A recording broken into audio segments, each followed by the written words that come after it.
नमस्कार, आप देख रहे हैं दर्श न्यूज। मैं प्रीति दयाल आपके साथ। बिहार में शिक्षा विभाग इन दिनों पूरी तरह से सुर्खियों में छाए हुए है। आपको बता दें कि पिछले दिनों शिक्षा विभाग के अपर मुख्य सचिव के पाठक ने कई तरह के फरमान जारी किए। वहीं उनके फरमान जारी करने के बाद अगर उनके आदेश के अनुसार कोई काम नहीं हुआ तो उसे लेकर उन्होंने कड़ा एक्शन भी लिया। और कुछ ऐसा ही देखने के लिए मिला मुजफ्फरपुर में। जी हाँ, दरअसल BRA बिहार यूनिवर्सिटी के कुलपति और प्रति कुलपति का वेतन के पाठक ने रोक दिया। इसके साथ ही बैंक से जो ट्रांजैक्शन होने वाले थे उसको भी उन्होंने रोक लगा दी, जिसके बाद यह मामला जैसे ही राज्यपाल के संज्ञान में आया वैसे ही राज्यपाल ने के पाठक को बड़ा झटका दे दिया और इसके साथ ही जो के पाठक ने फरमान जारी किया था, जो आदेश जारी किया था, उसे खारिज कर दिया। वहीं यह मामला अब एक के बाद एक तूल पकड़ रहा है। वहीं क्या कुछ ये पूरा मामला है, इस बारे में बातचीत करने के लिए हमारे साथ मौजूद है हमारे संवाददाता ज्ञानेंद्र। तो ज्ञानेंद्र, क्या लगता है कि क्या कुछ ये शिक्षा विभाग अब से विवादों का विभाग रह गया है? देखिए प्रीति, सबसे पहली चीज़ है कि जिस समय से के पाठक को शिक्षा विभाग में लाया गया है उसके बाद से लगातार शिक्षा विभाग को लेकर के सुर्खियां बटोरने का प्रयास के पाठक के द्वारा किया जा रहा है कि मैं शिक्षा विभाग में आया हूं, तो उसके बाद कई तरह की इसमें जो सुधार की आवश्यकता थी उस पर मैं काम कर रहा हूं। हालांकि सुधार भी देखे जा रहे हैं, कई सरकारी विद्यालयों में इसमें सुधार भी देखा जा रहा है। राजधानी पटना की अगर बात करें तो पटना के कई विद्यालयों में, सरकारी विद्यालयों में इस तरह की सुधार देखे जा रही है। नियमित रूप से शिक्षकों का आना, स्कूल विद्यालय की मेंटेनेंस या ये सब जो व्यवस्था है उसमें सुधार देखी जा रही है। लेकिन इसके साथ ही उनके आदेश का उल्लंघन करने वाले शिक्षकों, कर्मियों पर भी लगातार के पाठक के द्वारा कार्रवाई की जा रही है। इस कार्रवाई के बाद चूँकि शिक्षा विभाग जो है बिहार के तमाम सरकारी विद्यालयों को का नेतृत्व करवाता है और उसको लेकर के सख्त रवैया अपना रहे हैं के पाठक। लेकिन सबसे बड़ी बात यह है कि अब जो ये मामला राजभवन के सामने पहुंचा है तो ये विश्वविद्यालय से जुड़ा मामला है। चूँकि सभी जानते हैं कि विश्वविद्यालय का जो भी कामकाज होता है वो राजभवन के द्वारा होता है, लेकिन शिक्षा विभाग के जो मुख्य अपर सचिव हैं के पाठक, उन्होंने विश्वविद्यालय में हस्तक्षेप कर दिया है। बिहार विश्वविद्यालय के कुलपति व प्रति कुलपति के खिलाफ इन्होंने कड़ा एक्शन लिया है और उनकी वेतन को रोक दिया है। तो सवाल ये उठता है कि क्या आप राजभवन से ऊंचे हो गए हैं? राजभवन को जिस चीज़ की जानकारी नहीं है, आप उन्हें बिना जानकारी दिए आप इतना कड़ा एक्शन कैसे ले सकते हैं? आपको राजभवन के सचिव से, राज्यपाल से मुलाकात करनी चाहिए थी। आपको इस पूरे मामले पर बात करना चाहिए था। अगर राजभवन उस पर आपको कार्रवाई करने का निर्देश दिया होता तो आप उस पर कार्रवाई कर सकते हैं, लेकिन आप इन तमाम मुद्दों को, चीज़ों को दरकिनार करते हुए आप सीधे तौर पे कुलपति और प्रति कुलपति के खिलाफ कार्रवाई किए हैं, जिसके बाद से यह मामला राजभवन तक पहुंचा है और राजभवन के द्वारा संज्ञान में आते ही 24 घंटे के अंदर बड़ी कार्रवाई की गई है। और के पाठक के द्वारा जो आदेश जारी किए गए थे, कई आदेश जारी किए गए थे प्रति कुलपति को लेकर के, और जो कॉलेज का जो ट्रांजैक्शन होता है, जो विश्वविद्यालय के अंतर्गत आने वाले जो भी कॉलेज होते हैं उसमें जो ट्रांजैक्शन होते हैं उसके ट्रांजैक्शन पर रोक लगाने का ये इन्होंने आदेश जारी कर दिया, जिसे राजभवन ने पूरी तरह से इसके सिरे को खारिज कर दिया है। कुलपति के अधिकारों का हनन भी बताया है। चूँकि कुलपति का जो भी बात होता है वो राजभवन से होता है। चूँकि कुलपति एक पद है और संवैधानिक पद पे वो बैठे हैं, और ऐसे में आप एक शिक्षा विभाग के अपर सचिव होकर के उस पर कार्रवाई कर रहे हैं, तो ये कहीं ना कहीं से राजभवन को काफ़ी आहत करने वाली बात थी। और इसी चीज़ को देखते हुए जो राज्यपाल हैं राजेंद्र विश्वनाथ आर्लेकर, उनके जो सचिव हैं, उन्होंने इस आदेश को खारिज कर दिया। क्योंकि मामला ये था कि जो भी, जैसे कहा जा सकता है कि जिस तरह से सरकारी विद्यालयों में जिस तरह से के पाठक के द्वारा कार्रवाई करके शिक्षा के स्तर को बेहतर बनाने का प्रयास किया जा रहा था, तो उसी कड़ी को जोड़ सकते हैं कि उसी कड़ी को देखते हुए ये विश्वविद्यालय में हस्तक्षेप कर दिए। विश्वविद्यालय में हस्तक्षेप करके बिहार विश्वविद्यालय जो है वहाँ के अंतर्गत आने वाले सभी कॉलेजों का जो आपका एग्जामिनेशन हो या रिजल्ट हो, उन तमाम चीज़ों को लेकर के या सत्र का कैसे चल रहा है, उस मामले को लेकर के एक रिपोर्ट मांगा गया था।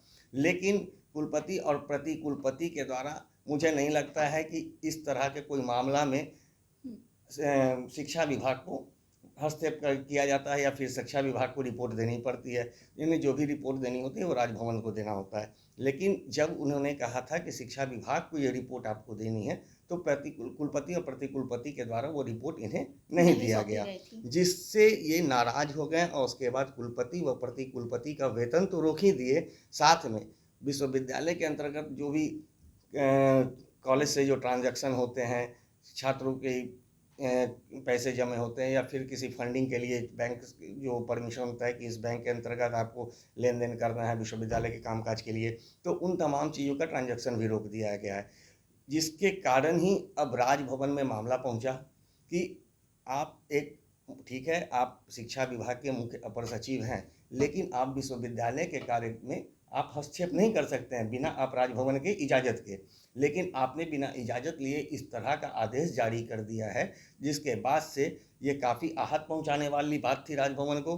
तो इसके बाद ही राजभवन के द्वारा एक निर्देश जारी कर दिया गया और कहा गया है कि के पाठक द्वारा जारी किए गए निर्देश को वो नहीं माने, जब तक राजभवन के द्वारा दिए गए आदेश आपको नहीं दिए जाते हैं किसी भी कार्रवाई को लेकर, तब तक उस पूरे कार्रवाई जो निर्देश दिया गया था उसे राजभवन खारिज करती है। और जिस तरह से नियमित रूप से जो कार्य हो रहे थे बैंकों के ट्रांजैक्शन के या कुलपति या प्रतिकुलपति के जो वेतन के, वो लगातार जारी रहेंगे। तो कहीं ना कहीं ये बहुत बड़ा झटका है शिक्षा विभाग और राजभवन के सामने। तो एक चीज़ तो आप समझने की चीज़ है कि जिस तरह से मुख्यमंत्री नीतीश कुमार के काफी करीबी माने जाते हैं मैं वही के पाठक, पूछने वाली थी ज्ञानेंद्र कि जिस तरह से मतलब बहुत ही करीबी माने जाते के पाठक मुख्यमंत्री नीतीश कुमार के, तो अब सवाल ये भी उठने लगा है कि क्या राजभवन और बिहार सरकार के बीच ये जो तनाव की स्थिति है वो उत्पन्न हो सकती है?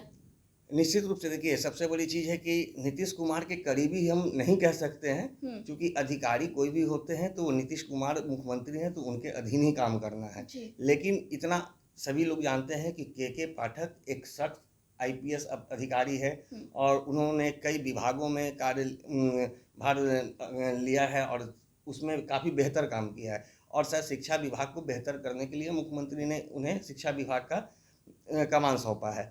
लेकिन अब जिस तरह से विश्वविद्यालय में के पाठक के द्वारा हस्तक्षेप किया गया है, तो ये मामला राजभवन तक पहुंच गया है। तो निश्चित रूप से राजभवन और सरकार अब इस मामले को लेकर के आमने सामने हो गई है। लेकिन इस मामले में इतना तो तय है कि चूंकि राजभवन नेतृत्व करता है विश्वविद्यालय का, तो उसमें अगर मुख्यमंत्री को भी, अगर बिहार सरकार को भी हस्तक्षेप करना होगा, तो इस दोनों के बीच जो वार्ता होगी उसमें सरकार को जो है पीछे हटना पड़ेगा। क्योंकि सालों से जो आपका ट्रेजडी बना हुआ है, आप सरकारी स्कूलों का नेतृत्व करती है शिक्षा विभाग, तो ठीक है वो चलेगा, आपका के पाठक अपर सचिव है वो चलेगा। लेकिन अगर विश्वविद्यालय जहाँ जिसकी कमान राजभवन के पास होती है, अगर उसमें आप हस्तक्षेप करेंगे तो निश्चित रूप से जो राजभवन है और सरकार के बीच तनातनी होगी। और मुझे जहाँ तक लगता है कि ये जो के पाठक के द्वारा जो निर्देश निकाले गए हैं, जिस तरह से राजभवन के द्वारा खारिज कर दिया गया है, तो इसमें सरकार भी इस मामले में ज़्यादा कुछ नहीं करेगी। और मुझे जहाँ तक लगता है कि के पाठक को समझाया जाएगा कि आप जो हैं, अगर विश्वविद्यालय स्तर पर आप शिक्षा को बेहतर बनाना चाहते हैं तो आप राजभवन से समन्वय बना करके काम करें। जी, तो ज्ञानेंद्र, इन तमाम गतिविधियों को देखते हुए, जैसे कि के पाठक के ऊपर अब जो राज्यपाल का ये जो एक्शन ले रहे हैं, उन्होंने उनका आदेश को खारिज कर दिया, दूसरी तरफ शिक्षा मंत्री और के पाठक के बीच नहीं बन रही है, तो इन तमाम गतिविधियों के बीच बच्चों के भविष्य का क्या होगा? उन पर भी तो असर पड़ेगा ना?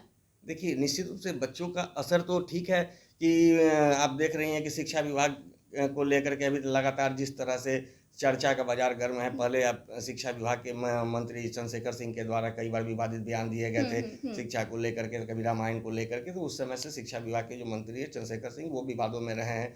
उसके बाद शिक्षा में गुणवत्ता लाने के लिए के पाठक को मुख्य अपर सचिव बनाया लेकिन गया। जिस तरह से गतिविधियां देखने के लिए मिल रही है, ऐसा सवाल खड़ा हुआ कि कहीं स्थिति सुधरने के बजाय कहीं और बिगड़ न जाए। वही कह रहे हैं कि जिस समय से के पाठक ने कमान संभाला है, उसके बाद से लगातार देखिएगा कि मंत्री और सचिव के बीच बन नहीं रही है। वो लगातार के पाठक निर्देश पे निर्देश जारी किए जा रहे हैं, फरमान जारी कर रहे हैं, और शिक्षा मंत्री कहते हैं कि मुझे इस बारे में पता ही नहीं है, मुझसे बात नहीं किया जाता है। सचिव जो है लगातार अपने ही निर्देश का ये करवा रहे हैं, हमसे बात नहीं होती है। तो कहीं ना कहीं आपको पता है पिछले इसी कारण से जो सचिव और शिक्षा मंत्री के बाद विवाद हुई थी, तो 26 दिनों तक शिक्षा मंत्री कार्यालय नहीं आए थे। तो उस समय भी कयास लगाए जा रहे थे कि एक और जहाँ सचिव हैं और दूसरे और मंत्री हैं, तो मंत्री आरजेडी के हैं, कोटे के आते हैं, और ये सचिव जो हैं वो नीतीश कुमार के करीबी माने जाते हैं।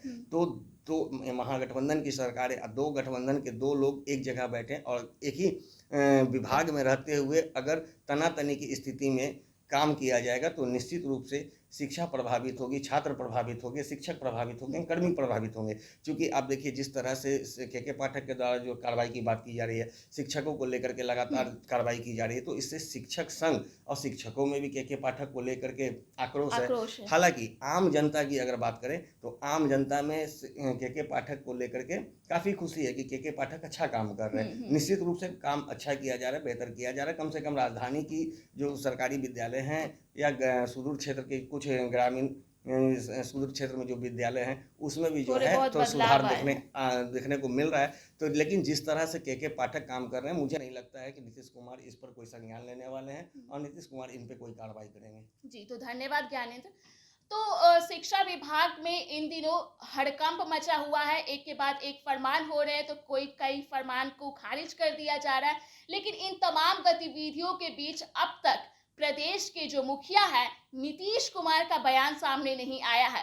फिलहाल उनके बयान का इंतजार किया जा रहा है कि आखिर नीतीश कुमार इन सारे विवादों को लेकर क्या कुछ सोचते हैं, उनके क्या विचार है। तो फिलहाल के लिए इस खबर में इतना ही। बिहार झारखंड से जुड़े तमाम अपडेट्स के लिए आप बने रहे दर्श न्यूज के साथ। अगर आपने अभी तक हमारे YouTube चैनल को सब्सक्राइब नहीं किया है तो इसे जल्द सब्सक्राइब कर दें। इसके साथ ही हम ट्विटर, इंस्टाग्राम और फेसबुक पर भी उपलब्ध हैं, तो वहां पर भी जाकर आप हमारे चैनल को फॉलो कर सकते हैं। इसके साथ ही हमारी खबरें आपको कैसी लगती है हमें कमेंट कर जरूर बताएं।